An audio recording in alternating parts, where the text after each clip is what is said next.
You think you have an attitude problem. You don't. You have something far more specific, far more invisible, and far more dangerous than a bad attitude ever could be. You have a borrowed one. Every opinion you hold about yourself, your capabilities, your ceiling, your worthiness of real success was handed to you before you were old enough to question it, by people who meant well, by a world that wasn't thinking about your potential when it formed you.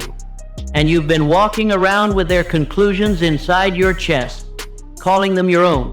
The positive mental attitude you've been trying to build it on top of a foundation that was poured by someone else, in a mold that was never designed for the life you're trying to create. That's why it keeps cracking. Not because you're weak, not because positivity doesn't work, but because you've been painting the walls without ever checking what's underneath them.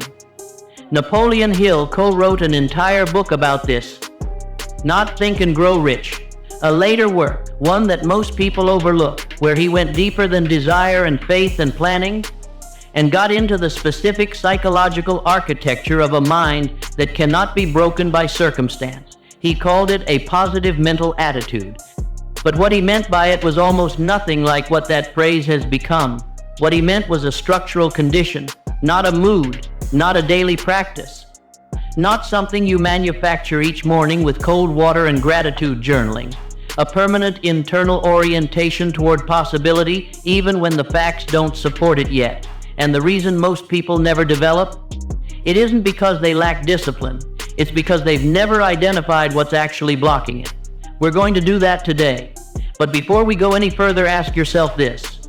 When something goes wrong in your life, a deal falls through, a plan collapses, a month ends worse than it started, what is the first story your mind tells you? Not the story you tell other people, the one that runs automatically in the first 30 seconds before you can edit it. That story is the real state of your mental attitude. And I'd guess it's not as positive as you'd like to believe. The enemy is not negativity. That's too simple. Too easy to identify and too easy to perform your way around. The real enemy is something Hill identified in the people he studied, who could never quite break through, people who had talent, hunger, strategy, and still ended up in the same place year after year. He called it the hypnotic rhythm of defeat. It's a concept almost nobody talks about because it doesn't fit neatly on a poster. Here's what it means. Every human mind, over time, develops a dominant mental pattern, a default frequency it returns to when life gets hard, when results don't come, when the gap between where you are and where you want to be feels too wide. For some people, that default frequency is possibility, resilience, the automatic assumption that obstacles are temporary and solutions exist. For most people, including you, if you're honest, that default frequency is something quieter and darker. It's the subtle but persistent expectation that things probably won't work out, not loud pessimism. You'd catch that and correct it. Something more insidious. A background hum of low-level doubt that sounds like realism, that presents itself as maturity. That says things like, I'm just being practical, or I don't want to get my hopes up, or I've been here before and I know how this ends. That hum is the enemy, and here's what makes it nearly impossible to defeat by conventional means. It was installed in you through repetition, not one dramatic moment. Not a single traumatic event that you could identify, process, and move past. Thousands of small moments accumulated over years, each one adding a tiny layer to the mental pattern. The time you worked hard for something and it didn't pay off. The time someone you trusted told you that you were reaching too high. The time you watched someone less capable than you get the thing you wanted, and your brain quietly filed it under. The world doesn't work fairly for people like me. Each of those moments on its own meant nothing. Together, they built a mental architecture that now runs automatically without your permission, without your awareness, directing your decisions, filtering your perceptions, and quietly setting the ceiling on what you believe is possible for you. Napoleon Hill called this rhythm hypnotic because of how it operates. Like hypnosis, below conscious awareness, shaping behavior without the person knowing it's happening. You don't feel defeated.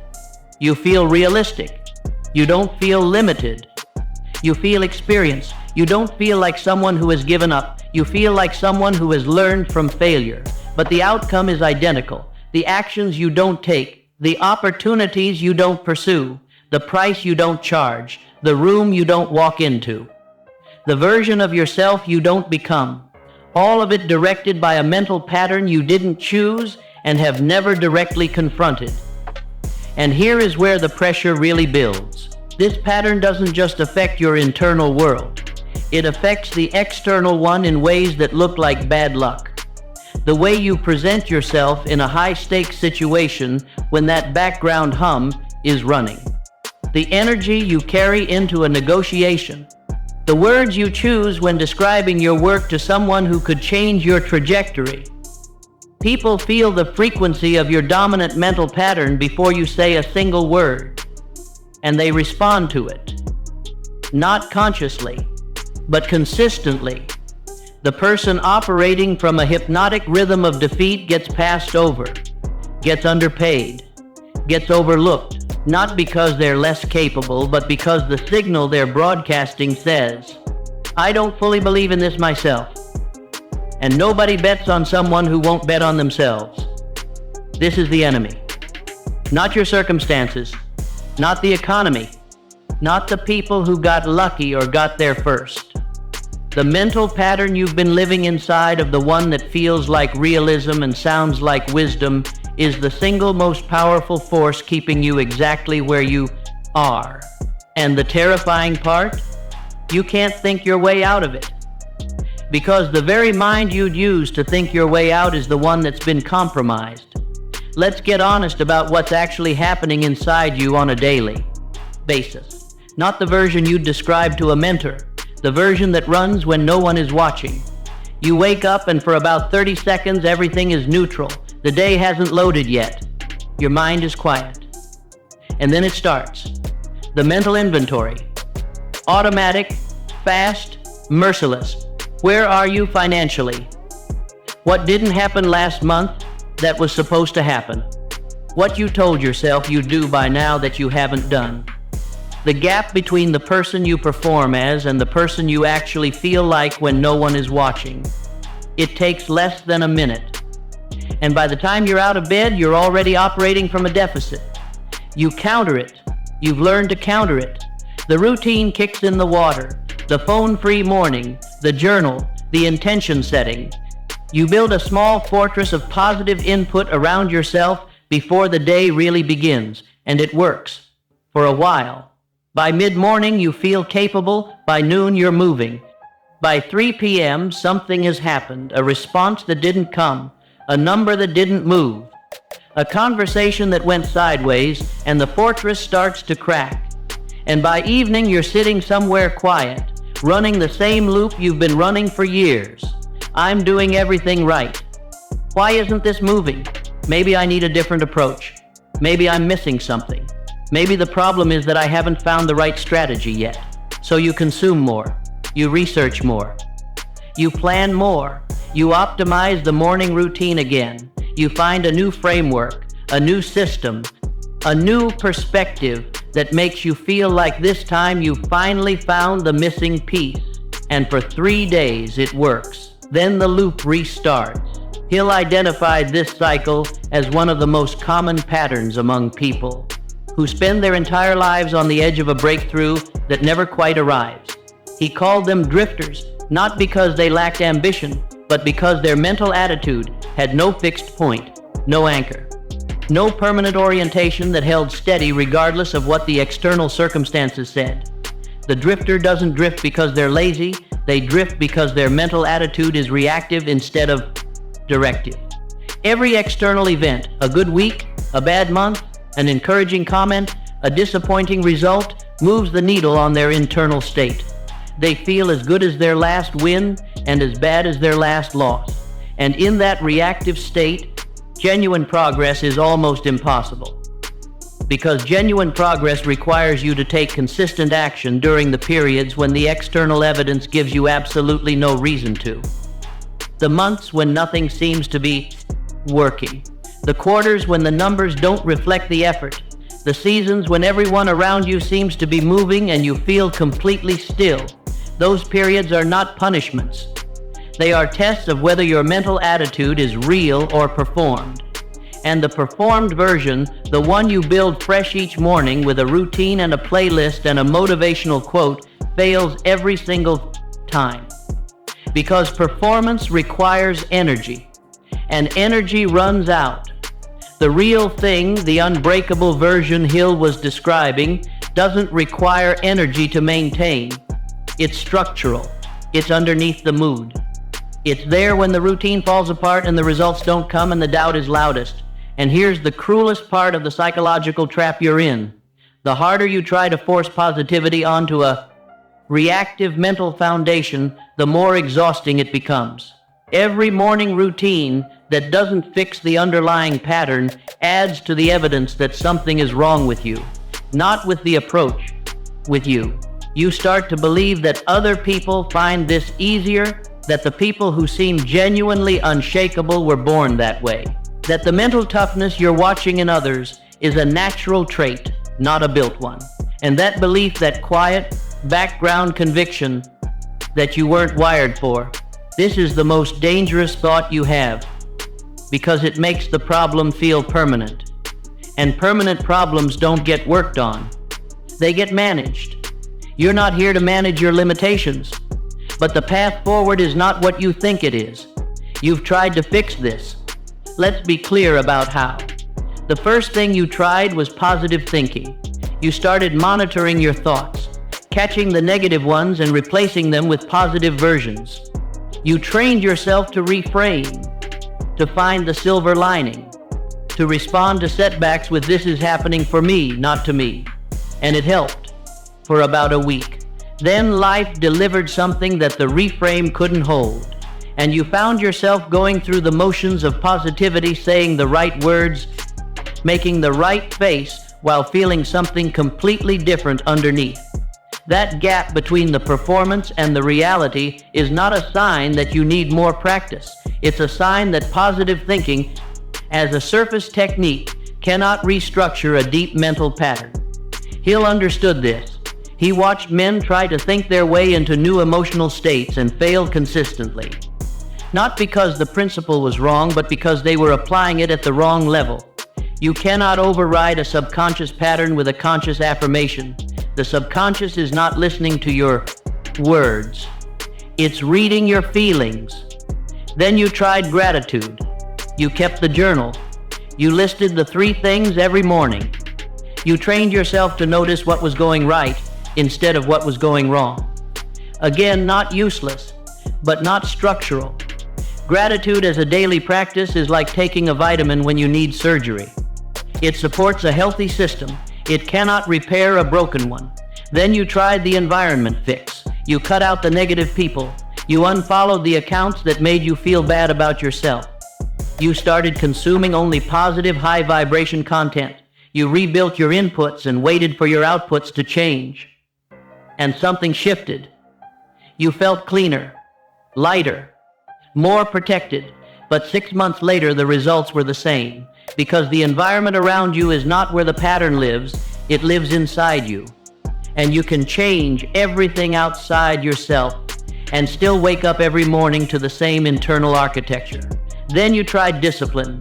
You decided that the problem was consistency, that you needed to commit harder, show up longer, push through the resistance with sheer force of will. And you did. For a while you did. But willpower is a finite resource, and using it to override a deep mental pattern is like trying to hold a river back with your hands.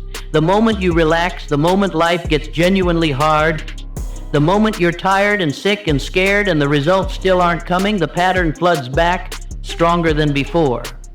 Because now it has new evidence. You tried everything. You were disciplined and consistent and intentional, and it still didn't change. The pattern takes that as confirmation. See? I told you. This is just who you are. And that's the moment most people quietly stop trying. Not dramatically. They don't announce it. They just slowly redirect their energy toward things that feel more certain, more guaranteed, safer. And they spend the rest of their lives being quietly excellent at things that were never the point. So if positive thinking doesn't work, if gratitude journaling doesn't work, if environment design doesn't work, if discipline doesn't work, then what does Napoleon Hill say actually builds an unbreakable mental attitude? The answer is going to make you uncomfortable because it requires something none of those approaches required. It requires you to change who you believe you are, not what you do, not how you think who you are. Here is what Hill actually found. The men and women who carried what he called a positive mental attitude, the ones who genuinely could not be broken by circumstance, were not more optimistic than other people. They were more decided. There is a specific internal event that Hill documented again and again in the people he studied. A moment not always dramatic, sometimes completely quiet, where a person stopped negotiating with reality about who they were allowed to become. They stopped asking permission, not from other people, from themselves. Because the most crippling negotiation you will ever have is the one that runs inside your own mind. The constant back and forth between the version of you that believes the bigger life is possible and the version that has accumulated years of evidence that it isn't. That negotiation is what drains you, not the hard work, not the setbacks, the endless internal committee meeting where nothing ever gets decided. Hill called the resolution of that negotiation a definite decision, but he meant something far deeper than choosing a goal. He meant choosing a self, deciding completely, permanently, with no internal appeals process, who you are in relation to your potential, not who you hope to become, not who you're working toward. Who you are, right now, regardless of what the current circumstances say. This is the turning point that changes everything. And here is why it produces an unbreakable mental attitude. When your identity is fixed, when you have genuinely decided who you are, external circumstances lose their power to define you. A bad month doesn't mean you're failing. It means you're in a bad month. A rejection doesn't mean you're not good enough. It means that particular thing didn't fit. A plateau doesn't mean you've hit your ceiling. It means the next level is being built underneath you. The positive mental attitude isn't a response to good circumstances. It's an orientation that exists independent of circumstances. And that orientation, that unshakable internal position, is not built through positivity practices. It's built through identity decisions. Tell me in the comments, what is the story about yourself that you keep returning to when things go wrong? The one that feels like the truth, but you secretly hope isn't. Be specific. Be honest. Now let's build the system. The actual architecture of an unbreakable mental attitude, the way Hill described it, not as a feeling to chase, but as a structure to construct.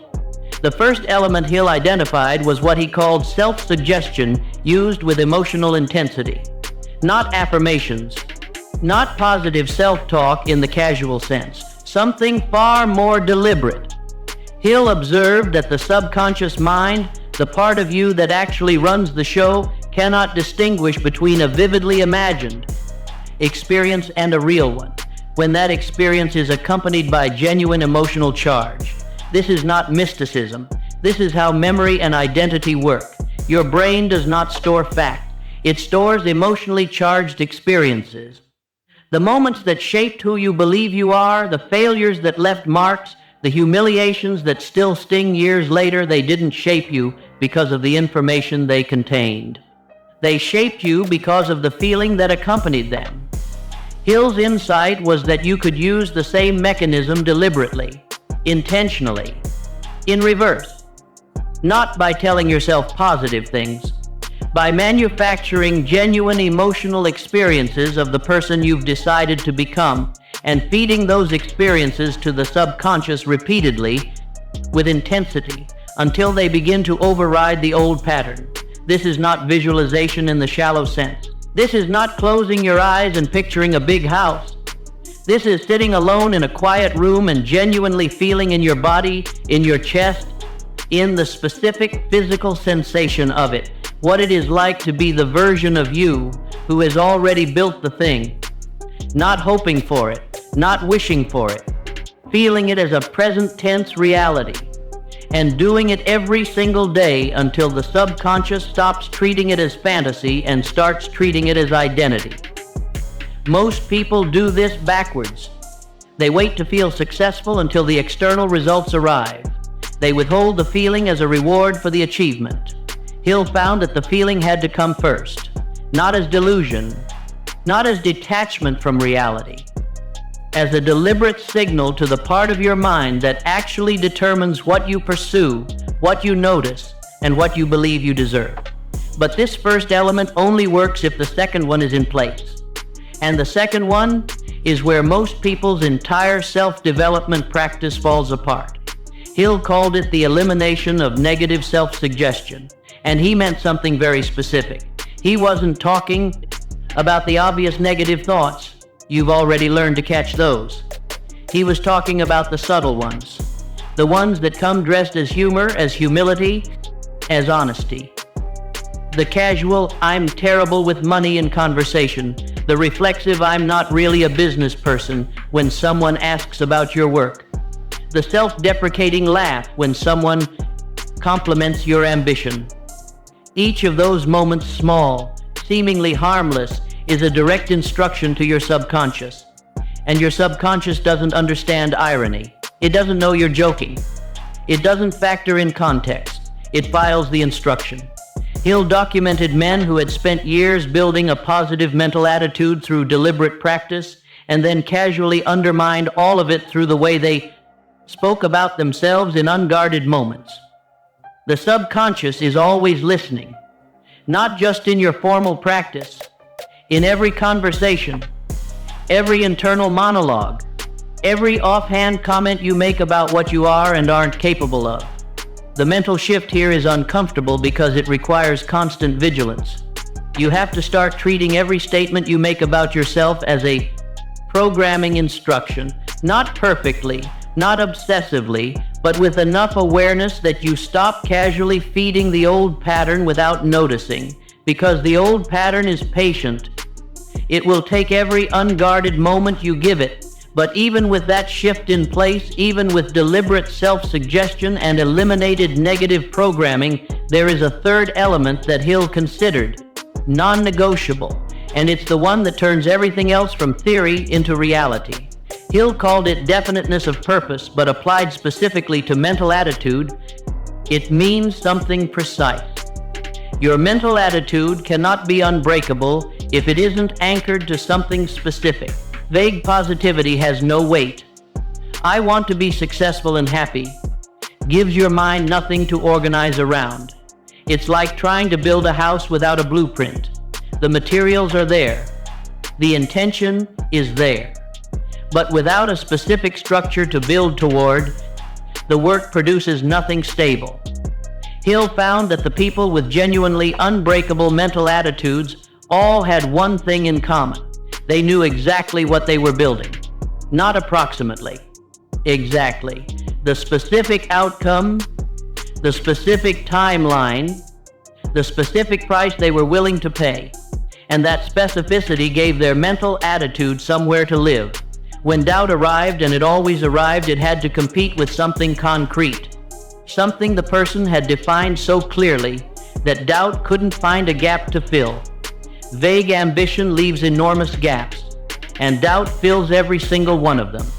The mental shift is this: stop cultivating a positive mental attitude in general.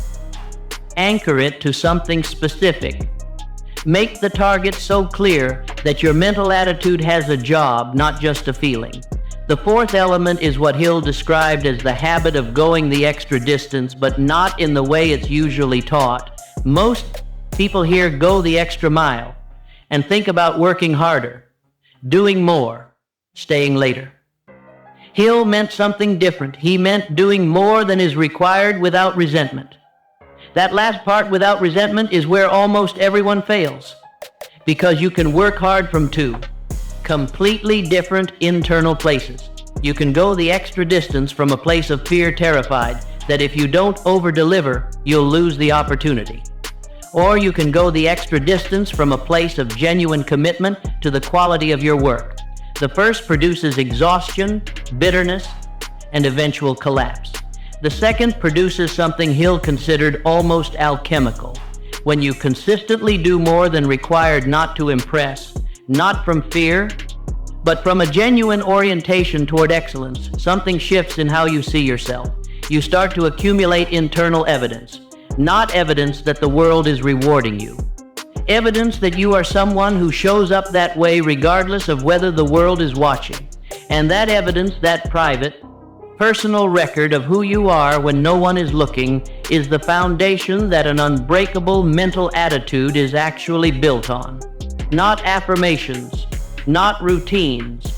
A body of private evidence that says, I know who I am because I've watched myself be that person.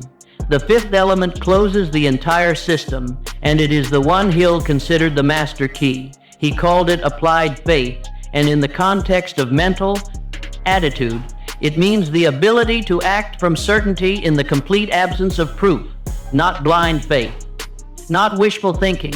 The specific discipline of behaving as though your mental attitude is already permanent even on the days when it clearly isn't. Here is what that looks like in practice. On the days when the doubt is loudest, when the results aren't there, when the old pattern is screaming, when you genuinely cannot feel the certainty you're trying to build, you act from it anyway. Not perfectly, not without the fear. You act from it while feeling the fear. Because Hill found that faith, real, applied, structural faith, is not the absence of doubt. It is the decision to move despite doubt. And every time you make that decision, every time you take the action the old pattern told you not to take, you add another brick to the new architecture. The unbreakable mental attitude is not a destination you arrive at. It is a structure you build, one decision at a time. In the moments when it would be completely understandable to collapse. But building it is only half the work. Because the moment you start, the moment the new architecture begins to take shape, something else begins. You will feel it within days of starting this work. Not doubt, something worse. You will feel like a fraud.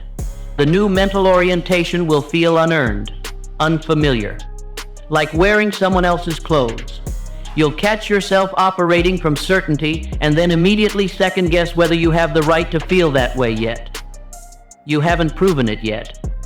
The results aren't there. Who are you to walk around feeling unbreakable when the numbers in your account say otherwise?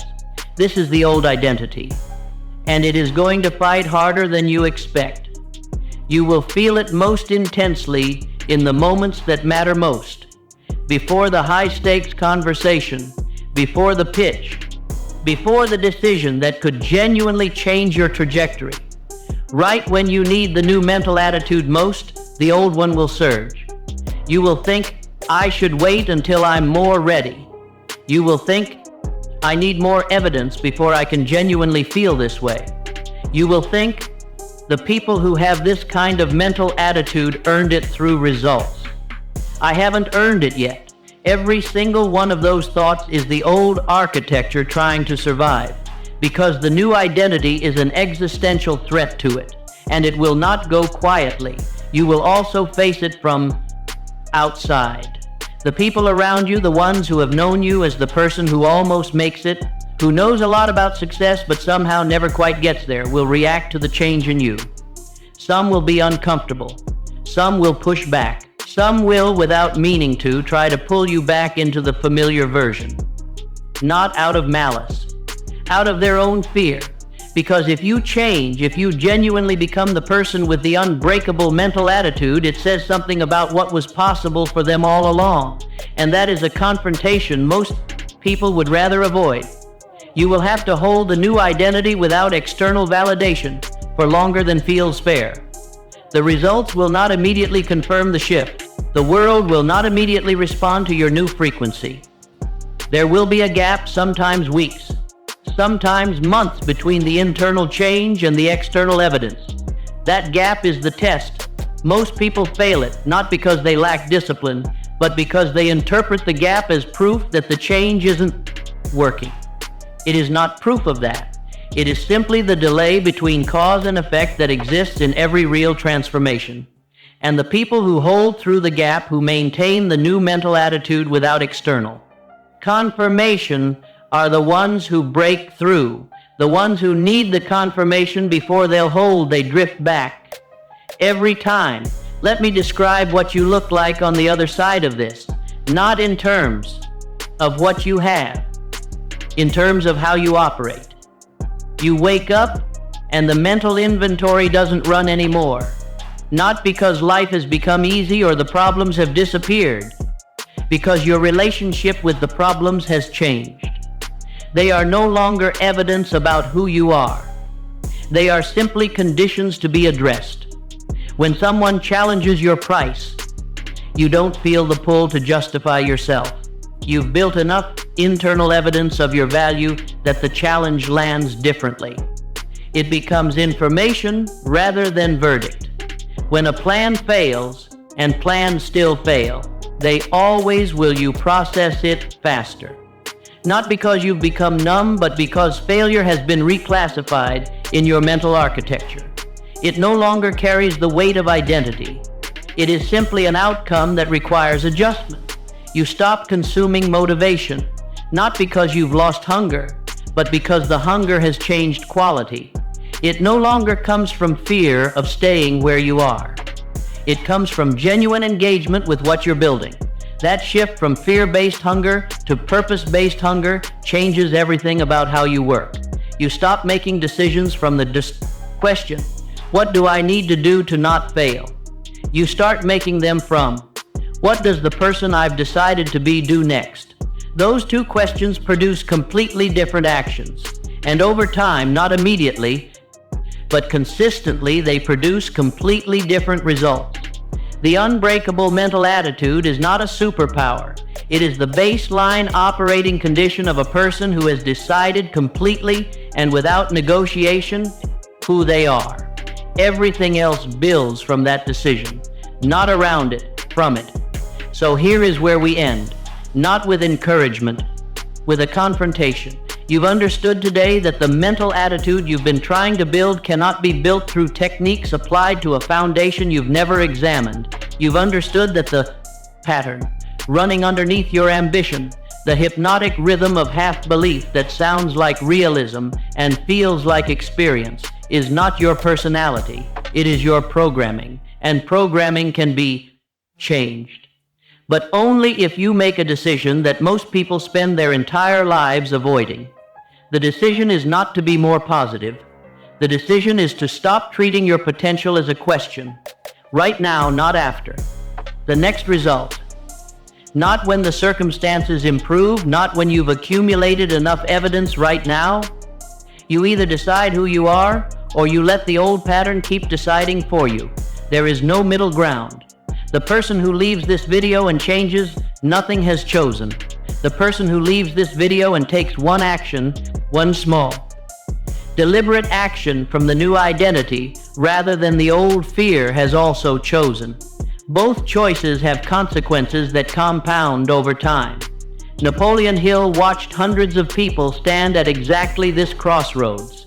The ones who built unbreakable mental attitudes were not the most talented, not the most educated, not the most advantaged. They were simply the ones who made the decision and didn't take it back. If you're done letting a borrowed identity set the ceiling on your life, say so in the comments. Not for anyone else.